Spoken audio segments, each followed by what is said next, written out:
બાળકો ચડતો ઉતરતો ક્રમ આપણે શીખીએ છીએ। જો મેં ચડતા ક્રમ પ્રમાણે છોકરીઓને ઊભી રાખી છે।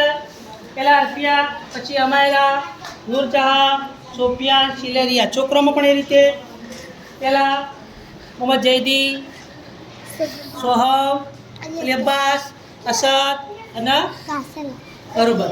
આ છોકરાને મેં લાઈન છે ઊભા રાખ્યા છે। લે આ 1 નંબર પકડ, આ 2, આ 3, આ 4 અને આ 5, પછી 6, 7, 8, 9 બરોબર। હવે આ ચડતા ક્રમ પ્રમાણે જુઓ 1 થી 5 સુધી એટલે ચડાશે ક્રમ। પહેલાં નાની સંખ્યા, એના થોડી મોટી, એના થોડી મોટી, એના થોડી મોટી, પછી છેલ્લે રિયા જોડે છે મોટી। આ બાજુ તમે જુઓ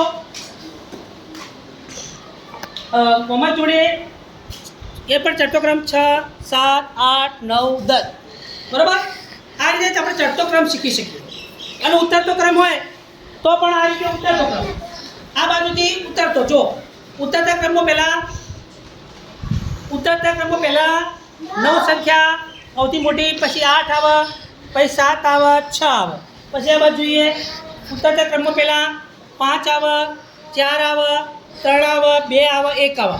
એટલે ચડતા ક્રમમાં પહેલાં નાની આવે અને ઉતરતા ક્રમમાં કેવી આવે, પહેલાં મોટી આવે। આ રીતે આપણે દરેક બાળક ચડતો ઉતરતો ક્રમ શીખી શકીએ। બપોરે તમને મેં શીખવાડ્યું હતું ચડતો ઉતરતો ક્રમ, બરાબર। કાળા પટિયાની આપણે શીખવાડ્યું એ રીતે છોકરોની હાઇટ પ્રમાણે ગોઠવ્યા છીએ ચડતો ઉતરતો ક્રમ। તો ચડતો ઉતરતો કોઈ ભારે નથી, સહેલો જ છે।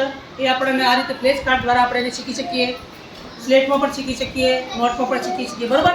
અને આ રીતે દરેક બાળકને ચડતો ઉતરતો ક્રમ તો આવડવો જોઈએ બસ।